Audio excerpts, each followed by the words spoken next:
Preste atenção nesse discurso podre. Isso aqui é propaganda eleitoral podre do PT. Tá tentando. Do Oriente Médio, muitos países enfrentam problemas no abastecimento de combustível, mas aqui contamos com a energia da Petrobras. A gasolina que ela vende para as distribuidoras não aumenta desde 2024. O diesel teve um pequeno aumento depois de um ano e o governo do Brasil está fazendo a sua parte para reduzir esse valor. Então, não há motivo para preços abusivos nos postos. Aliás, desde 2021, a Petrobras não é mais dona da rede. Esse discursinho aí, ele quer educar a população que não é culpa dele. Vai dar certo? Não vai. Nunca deu certo. Nem na pandemia o Bolsonaro conseguiu terceirizar a culpa. Nem na pandemia conseguiu terceirizar a culpa.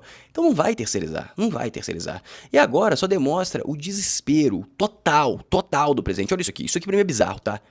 Da República não deve aparecer em nenhum evento não, viu? Pois é, o presidente Lula está aqui em Brasília pelo segundo ano consecutivo, não participa de nenhum evento que faz alusão a essa data, está aqui em Brasília, lá no Palácio da Alvorada, sem agenda oficial, sem compromissos oficiais. Aqui a gente relembra que o presidente participou de um evento do tipo pela última vez lá em 2024, né? O ato foi realizado em um estádio de futebol em São Paulo, baixíssima adesão na época. Desde então, o presidente Lula, portanto, não participa mais de atos. O homem passou vergonha e desistiu. Só que como que um presidente, como que um político vai se reeleger dessa forma? Não tem como. Não tem que ser um gênio.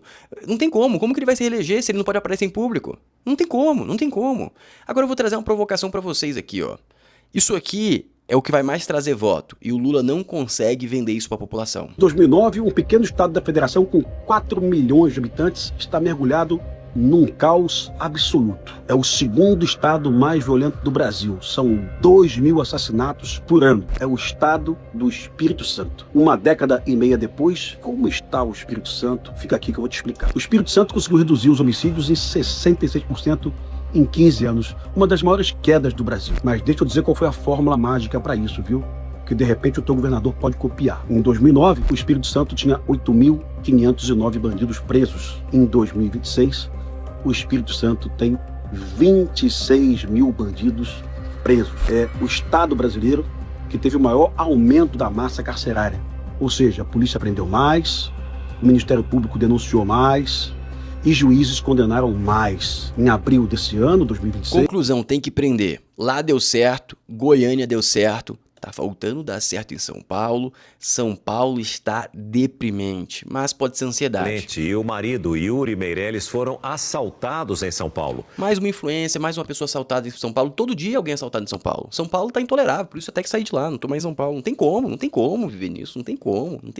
Não tem local seguro. No passado, quando eu cheguei em São Paulo em 2019, tinha como. Você via, tinha lá as bolhas, lá, 2018, 2019 que eu cheguei na realidade. Tinha as bolhas, lá, Vila Olímpia, Itaim era seguro, Pinheiros era seguro. Agora esses são os lugares mais perigosos, meus amigos. Não tem mais bolha. Tá, pique Rio de Janeiro. Rio de Janeiro não tem bolha. Copacabana é tão violento quando, sei lá, aquele bairro mais humilde, é tudo violento, entendeu? Talvez um lugar acontece retirada de cabeça, entendeu? Literalmente. Outro lugar é só furto, assalto, arma. Mas isso não é vida. Pra mim isso não é vida. E agora vamos para a cereja do bolo. Antes da cereja do bolo, MP do Rio de Janeiro denuncia Marcinho VP e Oran por lavagem de dinheiro. Quem diria que ele seria... Isso aqui é Trump, tá? Como assim, Floriano? Isso aqui é Trump. Cara, aquela lavagem de 260 bilhões foi Trump. Trump que pavimentou e Trump que permitiu a caçada. Não teve mais ninguém. Não tem. Foi Trump que fez a caçada. Na minha cabeça, ninguém me tira isso da minha cabeça. Por quê? Porque, cara, 260 bilhões é você ver um elefante passando. É você não ver um elefante passando na frente da sua casa a cada 1 hora todo dia. A cada 1 hora, se você não vê um elefante passando na frente da sua casa todo dia, você tem algum problema. Ou você não quer ver, ou você tem um plano de visão, você concorda? Aí do nada, um dia você levantou, vou pegar esse elefante, tá muito estranho, deixa eu seguir esse elefante, o que vai acontecer? Obviamente, esquece, entendeu? Esquece. Antes de continuar para a cereja do bolo, que vai ser colossal, gostaria de te convidar para participar do meu grupo do WhatsApp. Lá você vai conseguir economizar de 50%, 60%, 70%, 80% nas suas compras e vou te mostrar agora. Olha o que teve hoje de promoção. A gente teve esse tênis aqui, ó, de R$128 por R$74, um tênis feminino. O que você pode fazer? Comprar e dar de presente, caso você não seja mulher. Qual que é o ponto legal? É um tênis que tem uma aparência bem mais cara e você vai pagar bem mais barato. Então, o melhor presente possível. Também se estiver passando frio, ó, R$79 um moletom. Também temos tênis da Fila de R$400 por R$192. Outro tipo de presente legal. Você compra um negócio muito que tem uma aparência muito cara, no shopping mais caro ainda, muito mais barato, ou seja, você agrega muito mais valor. Também, se você precisa de uma tomada, a gente tem de tudo, literalmente, ó, extensão com 5 tomadas e também tem um USB ali do lado de 58 por R$36. Tudo isso aqui você encontra no meu grupo do WhatsApp. Todo dia a gente coloca mais de 100 promoções, mais de 100 promoções. Então clica no link da descrição, entra aqui no QR Code, também tem um link fixado no meu comentário, entra no grupo, vale muito a pena, você vai economizar muito, chega tudo certinho, vale muito a pena. Seguindo agora para a cereja do bolo. Primeira coisa, vamos olhar um pouco o passado, e em seguida a gente já vem para a versão mais recente. Presta atenção nessa colocação aqui, ó. Já começo reforçando aqui que é para deixar registrado. Hoje é 11 de março. 11 de março. De 2026 e pode parecer uma loucura, mas o entorno próximo de Flávio Bolsonaro e gente graúda da pré-campanha dele já trabalha com a possibilidade de o presidente Luiz Inácio Lula da Silva desistir da sua própria candidatura à reeleição, a depender das pesquisas de opinião. Isso aqui foi em março. Eu já vim falando que ele vai cair, março desse ano isso aqui aconteceu, eu já vim falando que ele não vai vir desde o meio do ano passado. Agora a equipe do Flávio já começa a calcular a rota para isso. E agora vem a consolidação após a derrota. Isso aqui já é após a derrota, tá? Após a derrota. Presta atenção nisso aqui, ó. Presta atenção. Agora, Vera, ontem você já pontuava que toda essa crise pode colocar em xeque a própria candidatura do presidente Lula à reeleição, né? Já havia rumores, gente falando aqui e ali que talvez o candidato não devesse ser o Lula. Esse movimento ganha atração? Ganha, e hoje era o talk of town ali. Muita gente mandando mensagem, muita gente pegando o meu texto e me mandando ali mensagens com ideias, muita gente questionando advogados especialistas no eleitoral se o Geraldo Alckmin, tendo deixado o MIDIC, mas ainda sendo vice-presidente, ele só pode concorrer à vice-presidência ou pode concorrer a qualquer cargo? E ele pode concorrer a qualquer cargo. Ele não é mais ministro, portanto não tem cargo no executivo, e ele pode concorrer à presidência da República sendo vice-presidente, é diferente de governadores, por exemplo. Então, essas consultas, quando começam a ser feitas, é porque já se sentiu o cheiro de sangue na água. E elas estão sendo feitas, estão a pleno vapor, consultas, conversas e tudo mais. Quando você olha o comando da campanha do Lula, e eu fiz isso hoje, é estarrecedor o grau de desconexão desse pessoal, desse QG, com o mundo de hoje. Com a política, essa política que pendeu para a direita, esse congresso que pendeu para a direita, é um comando de campanha que tem vários personagens de escândalos passados, Paulo Okamoto, o Gabrielli da Petrobras, ex-Petrobras, José Sérgio Gabrielli, tem vários personagens ali do coração do sindicalismo do ABC, então a Mônica Valente, que era a mulher do Derubio Soares, Carlos Alberto Grana, que era dos sindicatos metalúrgicos, José de Felipe Júnior, que vinha a ser prefeito de Diadema, então é um monte de gente de verões passados que não tem nenhum trânsito com a política. Vulgo visitantes de presidiário.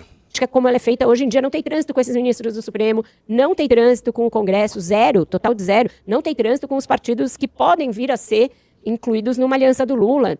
Eu acho que está tudo muito desaparelhado do ponto de vista do PT e do Lula, e tudo isso leva a que essas conversas sobre uma possível substituição do presidente como candidato prosperem. E aí eu já dou cabo de um assunto que a gente ia tratar agora e não deu, mas que eu acho que uma frase basta. Diante de todo esse caldo entornando, o presidente está preparando um discurso de 7 minutos no 1º de maio.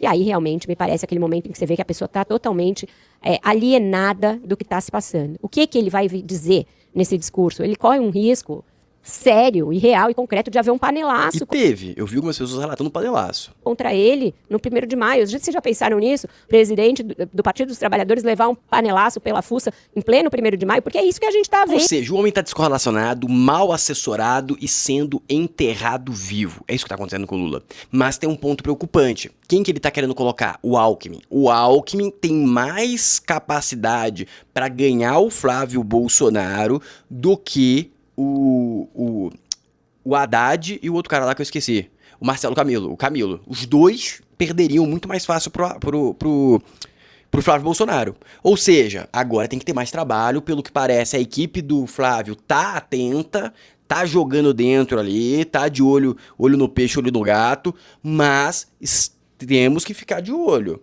O Alckmin vir, mas ele tem que vir agora. Como assim? tem que fazer a transição agora. Parece que depois dessa derrota abriu o olho do Lula, vai antecipar a transição, então a gente deve ficar sabendo aí nas próximas semanas. Se não vier nas próximas semanas, esquece, o Alckmin não vai ter chance, porque tem que começar a fechar as parcerias agora. Se você não fecha as alianças agora, todo mundo vai fechar com o Flávio Bolsonaro. Já começou, né? Alcolumbre, já começou todo mundo a fechar com o Flávio. Ou seja, se esperar muito, vai ser game over, por definição. Então o Lula tem pouco tempo e agora ele começou a abrir mão dos visitantes de presidiário, estão abrindo mão, ele tá abrindo mão, tá começando a caçar os inimigos, os traidores, e aí que vem um ponto, será que pelo que tá passando agora, ele tá focando muito mais em caçar, em alimentar o próprio ódio e a vingança, do que articular a reeleição. Ele tá ligando pouco pra reeleição agora que ele sabe que ele não vai subir. Isso é o que tá passando nos bastidores. A gente tem que entender que, sei lá, 24 horas pode voltar à sanidade. Parece que ele ainda tá muito sedento pelo ódio. Temos que ver. Só que se vier o Alckmin com aliança, vai dar trabalho. Aí a gente tem que conseguir ajudar, não pode ficar errando tanto. Mas até que o Flávio não tá errando muito, não. Quem tá errando agora é, na minha cabeça, a galera ali dos Estados Unidos. O Paulo Figueiredo e o Eduardo tá batendo muito, criando intriga dentro da direita. Isso não é bom. A gente tem que se unir pra vencer, não é separar. Depois que vencer, vocês quebram o pau, marca aquelas lutas de boxe, pega um pedaço de pau, taca na cabeça do outro. Mas vamos tirar o Lula primeiro, vamos consolidar a nossa vitória, vamos. Me ajuda a te ajudar, pô. Comenta aí, o que você acha? Tem que ter paz pra evoluir ou não? Comenta aqui. Quero paz pra direita. Por quê? Porque, amigo, se você não comentar, quem que vai comentar, entendeu? Se a gente não der esse bizu pra ele, quem que vai dar? O Lula vai dar? Acho que não, né? O Lula quer que pegue fogo mesmo. Então comenta aí. Se você chegou até o último minuto da live, último segundo, comenta a hashtag paz. Um abraço, excelente final de semana. E hoje vamos ter live daqui a pouco e só esse vídeo. Um abraço.